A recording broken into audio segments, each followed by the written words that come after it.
అందరికీ నమస్కారం. సో తెలుగు ప్రజలందరికీ మరొకసారి నమస్కారం. సో ఈరోజు నేను మీతో షేర్ చేసుకోవాలనుకుంటున్న విషయం ఏమిటంటే, సో నాకు ఫస్ట్ నుంచి ధ్యానం అంటే ఏమిటి, అసలు ధ్యానం గురించి కొన్ని సందేహాలు ఉన్నాయి. కొంతమంది ఏమో ధ్యానం అంటే ఒక పర్టికులర్ పొజిషన్లో కూర్చొని వెన్నుముకని నిటారుగా ఉంచి, మెడను నిటారుగా ఉంచి కేవలం శ్వాస మీద దృష్టి పెట్టాలి అని కొంతమంది అంటారు. కొంతమంది అంటే ధ్యానం అంటే ఒక పర్టికులర్ పాస్చర్ అనేది అవసరం లేదు, ఒక పొజిషన్ అనేది ఎలా అయినా ధ్యానం చేయొచ్చు అని కొంతమంది అంటారు. సో నాకు దీని మీద కొన్ని సందేహాలు ఉన్నాయి. సో ఈ సందేహాలతో ఉన్నప్పుడు నేను మొన్న లేటెస్ట్గా బుక్స్ కొనడానికి వెళ్ళినప్పుడు నాకు ఒక పర్టికులర్ బుక్ నాకు కనపడింది. సో ఆ బుక్ పేరు వచ్చేసి నిత్య జీవితంలో ధ్యానం. సో ఇది ఓషో రాసిన బుక్. సో నాకు టైటిల్ చాలా బాగా నచ్చింది.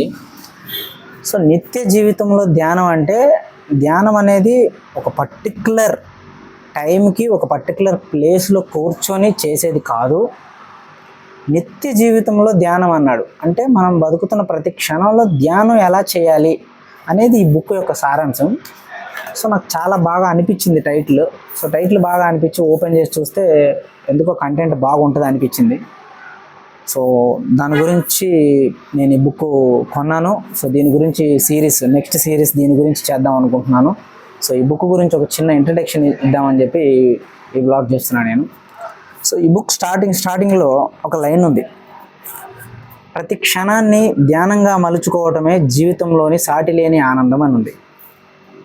ప్రతి క్షణాన్ని ధ్యానంగా మలుచుకోవటమే జీవితంలోని సాటి లేని ఆనందం అని ఉంది. ప్రతి క్షణాన్ని ధ్యానంగా మనం ఎలా మలుచుకుంటాం, అసలు అది ఎలా సాధ్యపడుతుంది? సో మొత్తం ఎన్ని పాయింట్స్ ఉన్నాయి అలా చేయటానికి? దగ్గర 92 పాయింట్స్ చెప్పాడు.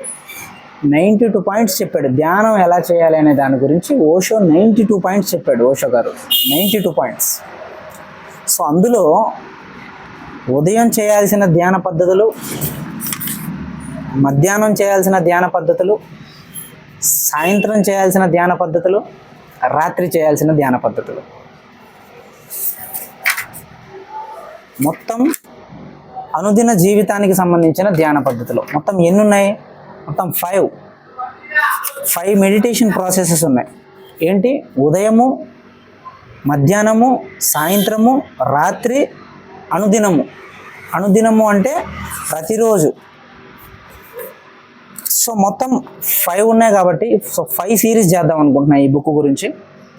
సో 5 ప్రొసీజర్స్ ఏం చెప్పాడు ఓషో మనకి నిజంగా ధ్యాన పద్ధతులు, 5 ధ్యాన పద్ధతులు 5 కాలాలలో 5 వేళలలో ఎలా చేయాలనే దాని గురించి ఓషో ఏం చెప్పాడు అనేది నాకు తెలుసుకోవాలని చాలా ఉత్సాహంగా ఉంది. సో ఖచ్చితంగా నేను చదివినప్పుడు మీతో కూడా ఖచ్చితంగా షేర్ చేసుకుంటా. సో 5 సిరీస్లు చేద్దామని డిసైడ్ అయ్యాను. సో మళ్ళీ ఒకసారి ఈ బుక్ యొక్క ఫస్ట్ లైన్ చెప్పి మనం టాపిక్ క్లోజ్ చేద్దాం. సో ప్రతి క్షణాన్ని ధ్యానంగా మలుచుకోవడమే జీవితంలోని సాటి లేని ఆనందం అంటున్నాడు. సో ప్రతి క్షణాన్ని ధ్యానంగా మలుచుకుంటే జీవితంలో సాటి లేని ఆనందం అంటున్నాడు. సో ఆ ప్రతి క్షణాన్ని ధ్యానంగా ఎలా మలుచుకోవాలో మనం నేర్చుకున్న దాన్ని ఆచరిద్దాం. ఒక బుక్ చదవడం అనేది ఎప్పుడు కూడా ఆ వ్యక్తితో మాట్లాడుతున్నట్టు. మనం ఎప్పుడు కూడా మనకంటే 500-600 సంవత్సరాల క్రితం బతికిన వ్యక్తులతో మనం మాట్లాడలేము. ఎందుకంటే మనిషి ఈ రోజుల్లో మహా అయితే 50 ఏళ్ళే లైఫ్ టైం.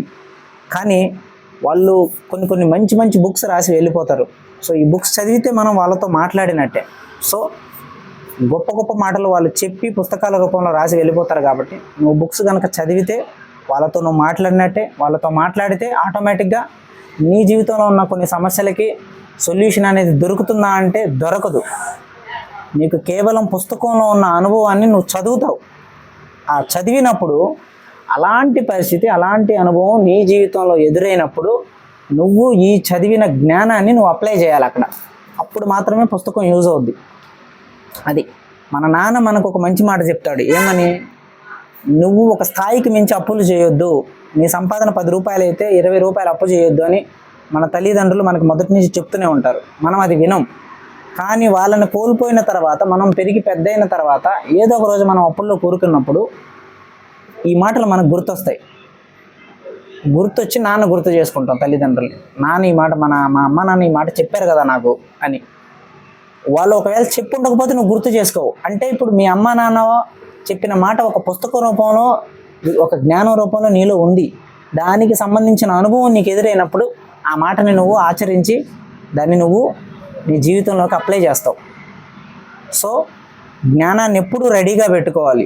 ఎప్పుడు జీవితంలో ఏ పరిస్థితి ఎదురవుతుందో తెలియదు. ఆ పరిస్థితి ఎదురైనప్పుడు దానికి నువ్వు ఎలా ప్రతిస్పందించాలి అని, అంటే ఆ ప్రతిస్పందన ఎలా రావాలి అనేది నీకున్న తెలివిని బట్టి, నీకున్న జ్ఞానాన్ని బట్టి, నీకున్న బుద్ధిని బట్టి ఉంటుంది. వీటన్నిటికీ మన జీవిత అనుభవం, మనం చదివిన పుస్తకాలు, మనకు ఎదురైన మనుషులు, మనం చూసిన పరిస్థితులు, మన చుట్టూ ఉన్న పరిస్థితులు, మనం ప్రస్తుతం ఉన్న కాంటెంపరీ సమాజం, ఇవన్నీ హెల్ప్ అవుతాయి. So that's all for today. ఖచ్చితంగా ఇది ఓషో ఇంట్రడక్షన్. సో ఓషో సిరీస్తో మనం ఖచ్చితంగా మళ్ళీ కలుద్దాం. అప్పటి వరకు సెలవు. జై హింద్.